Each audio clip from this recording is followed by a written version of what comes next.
നല്ല കിടിലനൊരു സൂര്യകാന്തി തോട്ടം. ഇത് കേരളത്തിന് പുറത്തോ കർണാടകയിലോ ഒന്നും അല്ല കേട്ടോ, നമ്മുടെ സ്വന്തം കേരളത്തിൽ, നമ്മുടെ സ്വന്തം എറണാകുളത്താണ്. അപ്പോൾ നമ്മുടെ നാട്ടിലും ഇത്തരത്തിൽ മനോഹരമായിട്ട് സൂര്യകാന്തി പൂക്കും സൂര്യകാന്തി തോട്ടമൊക്കെ ഉണ്ടാക്കാൻ സാധിക്കുമെന്ന് കാണിക്കാൻ വേണ്ടിയാണ് നമ്മൾ ഇങ്ങനെ ഒരു വീഡിയോ ചെയ്യുന്നത്.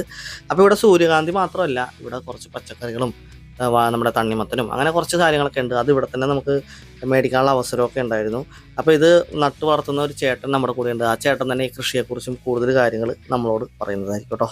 ഇത് ഈ പാടം 100 ഏക്കർ ഉണ്ട്.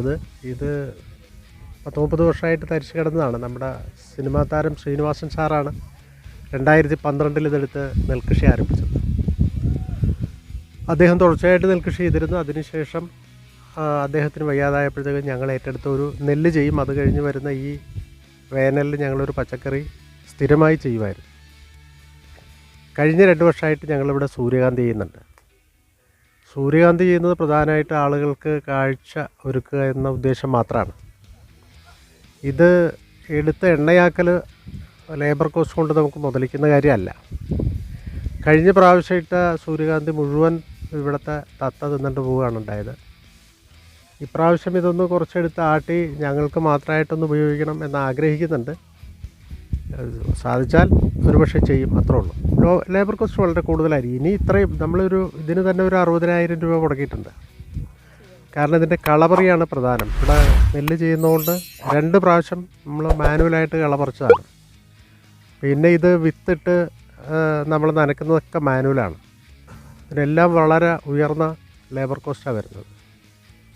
അപ്പോൾ അതുകൊണ്ട് പറ്റിയെങ്കിൽ ഞങ്ങൾ എടുത്തുന്ന പരീക്ഷണത്തിന്. അത് നമുക്ക് ലാഭകരമല്ല. കാരണം വീണ്ടും ഇത് ചെത്തി ഉണക്കി എടുക്കുമ്പോഴത്തേക്ക് നമുക്ക് വീണ്ടും നന്നായിട്ട് ലേബർ കോസ്റ്റാണ്. ഇത് വിടർന്ന് നിൽക്കുന്നത് ഇപ്പോൾ കഴിയാറായി. അതിൻ്റെ ഇടയ്ക്ക് നമ്മൾ മറ്റൊന്നുകൂടി ചെയ്തിട്ടുണ്ട്. ഇത് ആവുമ്പോഴത്തേക്ക് മറ്റത് വിടർന്ന് വരും. മറ്റൊരു കളർ കൂടി നമ്മൾ ഇട്ടിട്ടുണ്ട് ഇതിൽ. അത് മുള വളരെ കുറവാണ്. മുളച്ച് വന്നാൽ ചിലപ്പോൾ നമുക്ക് കാണാൻ പറ്റും. കുറച്ചിട്ടിട്ടുണ്ട്. വളരെ പരിശോധിച്ചിട്ട് മുള വളരെ കുറവാണ്. കാപ്പി പൊടിയുടെ നിറമുള്ളൊരു നിറവും കൂടി നമ്മൾ രണ്ടാമത്തേതിൽ ആഡ് ചെയ്തിട്ടുണ്ട്. അപ്പോൾ ഇത് ആളുകൾ ശരിക്കും ആസ്വദിക്കുന്നുണ്ട്. കഴിഞ്ഞ വർഷം നമ്മൾ ആരെയും ഒന്നും നിയന്ത്രിച്ചിരുന്നില്ല, ആളിലൊക്കെ വന്ന് കണ്ട്. അതുകൊണ്ട് ഞങ്ങൾക്ക് കുറേ നഷ്ടമുണ്ടായി. കുറേ പച്ചക്കറിയൊക്കെ നഷ്ടപ്പെട്ട് ഞങ്ങൾ സാധാരണ ഇവിടുത്തെ പച്ചക്കറി വഴി കൊണ്ടുപോയിട്ടാണ് വെക്കുന്നത്. ഇപ്പോൾ ഇവിടെ ആളിൽ വരുന്നതുകൊണ്ട് ഇവിടെ മാത്രമായിട്ട് നമ്മൾ വെക്കുന്നത്. മറ്റേത് വഴി കൊണ്ടുപോയിട്ട് വെക്കും. അപ്പോൾ അന്നേരം ഇവിടുത്തെ കാഴ്ചക്കാർ കുറേ പ്രശ്നങ്ങൾ നമുക്ക് ഉണ്ടാക്കി. അതുകൊണ്ട് ഇപ്പോൾ നമ്മൾ വഴി പോകുന്നില്ല, ഇവിടെ ഇട്ട് തന്നെ ഇത് വെക്കും. കഴിഞ്ഞ പ്രാവശ്യം ഞങ്ങളുടേത് വളരെ നല്ലതായിരുന്നു. കാവേരി എന്ന് പറയുന്ന ഒരു ഇനമായിട്ടത്. ഇപ്രാവശ്യം നമ്മൾ വളരെ ശ്രമിച്ചിട്ട് ആ വിത്ത് നമുക്ക് കിട്ടിയില്ല. അവർ കുഴപ്പമൊന്നുമില്ലെന്ന് പറഞ്ഞെങ്കിലും കഴിഞ്ഞ പ്രാവശ്യത്തെ അത്ര ക്വാളിറ്റി നിലനിർത്താൻ കഴിഞ്ഞില്ല. വിത്തിൻ്റെ പ്രശ്നമാണ്. പിന്നെ ഞങ്ങൾക്കിവിടെ വെള്ളം ലഭ്യത കുറവുണ്ട്. ഇപ്പോൾ കുഴൽക്കിണർ അടിച്ചിട്ടിരിക്കുകയാണ്. കുറേ എല്ലാം വെള്ളം കൊടുക്കാതെ റേഷനിങ് ഏർപ്പെടുത്തിയിരിക്കുകയാണ് എല്ലാത്തിനും വെള്ളം. അപ്പോൾ ഇവിടെ ഒരുപാട് ആളുകൾ വന്ന് ഫോട്ടോ എടുക്കുകയും വീഡിയോ എടുക്കുകയൊക്കെ ചെയ്തിരുന്നു. അപ്പോൾ നമുക്ക് ഈ ദൃശ്യങ്ങളൊക്കെ കാണാം. പക്ഷേ ഇപ്പോഴത്തെ കാര്യം എന്ന് വെച്ചാൽ നമ്മൾ ഈ വീഡിയോ എടുത്തിട്ട് കുറച്ച് നാളുകളായി, ഏകദേശം 1 മാസത്തോളമായി. അപ്പോൾ ഈ സമയത്ത് അവിടെ സൂര്യകാന്തി തോട്ടം ഇപ്പോൾ നിലവിലില്ല. സൂര്യകാന്തിയൊക്കെ അതിൻ്റെ കാലാവധി കഴിഞ്ഞു വാടിക്കൊഴിഞ്ഞു പോയി. പിന്നെ അവിടെ ഓരോ സീസണിലും ഓരോ തരം പച്ചക്കറികളും ഇതുപോലെ തണ്ണിമത്തനും ആ സംഭവങ്ങളൊക്കെ ഓരോ സീസണിലുണ്ടാവും. ഇപ്പോൾ നിലവിലിപ്പോൾ എന്താ ഉള്ളതെന്ന് ചോദിച്ചു കഴിഞ്ഞാൽ എനിക്കും കൺഫ്യൂഷനാണ്. ഞാൻ എടുത്ത സമയത്ത് ഇതൊക്കെ തന്നെ ആയിരുന്നു.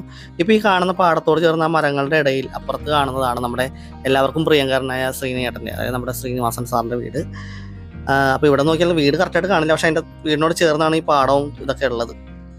അപ്പോൾ ഇപ്പോൾ ഈ കൃഷിയില്ലാണ്ട് പിന്നെ എന്തിനാണ് ഈ വീഡിയോ ഇപ്പോൾ കാണിക്കുന്നതെന്ന് വെച്ച് കഴിഞ്ഞാൽ, ഞാൻ കണ്ട മനോഹരമായ കൃഷിത്തോട്ടത്തിൻ്റെയും സൂര്യകാന്തി തോട്ടത്തിൻ്റെയും ദൃശ്യങ്ങൾ നിങ്ങളിലേക്ക് എത്തിക്കുക എന്നുള്ളൊരു കാര്യം കൂടിയായിരുന്നു. കാരണം ഇത്ര മനോഹരമായ കാഴ്ച വല്ലപ്പോഴും കാണുന്നൊരു സംഗതിയാണ്. അത് നിങ്ങളിലേക്ക് എത്തിക്കാൻ വേണ്ടിയാണ് ഇങ്ങനെ ഒരു വീഡിയോ ചെയ്തത് കേട്ടോ. ഉദയംപേരൂർ പഞ്ചായത്ത് തൃപ്പൂണിത്തുറയിൽ നിന്ന് ഒരു 5 കിലോമീറ്റർ തെക്ക് മാറി ഉദയംപേരൂർ പഞ്ചായത്തിൽ കണ്ടനാട് എന്ന് പറയുന്ന പ്രദേശമാണ്. കണ്ടനാട് ഉദയംപേരൂർ പഞ്ചായത്തിൻ്റെ 4-ാം വാർഡിലാണ് ഇത് സ്ഥിതി ചെയ്യുന്നത്. ഇത് കണ്ടനാട് കവലയിൽ വന്നിട്ട് കിഴക്കോട്ട്, അതായത് കിഴക്കോട്ട് വരുമ്പോൾ ഒരു ചെമ്മാച്ചൻ പള്ളിയുണ്ട്. ആ പള്ളിയുടെ അവിടെ വാഹനം പാർക്ക് ചെയ്തതിന് ശേഷം നടന്ന് വരാവുന്ന ദൂരമാണ്. അപ്പോൾ സ്ഥലവും കാര്യങ്ങളൊക്കെ കറക്റ്റായിട്ട് മനസ്സിലായല്ലോ. അപ്പോൾ നമുക്ക് ഈ വഴി പോകുന്നവരുണ്ടെന്നുണ്ടെങ്കിൽ ഒന്ന് ഈ വഴി കയറി നോക്കിയേക്കാം. പല സമയത്തും പല കൃഷിയാണ്.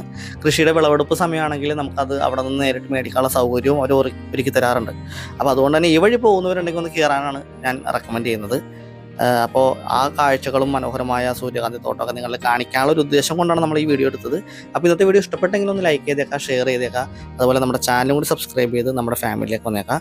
വീണ്ടും മനോഹരമായ വീഡിയോകൾ നിങ്ങളിലേക്ക് എത്തിക്കുന്നതായിരിക്കും. നിങ്ങളുടെ നിർദ്ദേശങ്ങളും അഭിപ്രായങ്ങളൊക്കെ കമൻറ്റായിട്ട് രേഖപ്പെടുത്തുക. ഞാനതിന് മറുപടി തരുന്നതായിരിക്കും. ബൈ.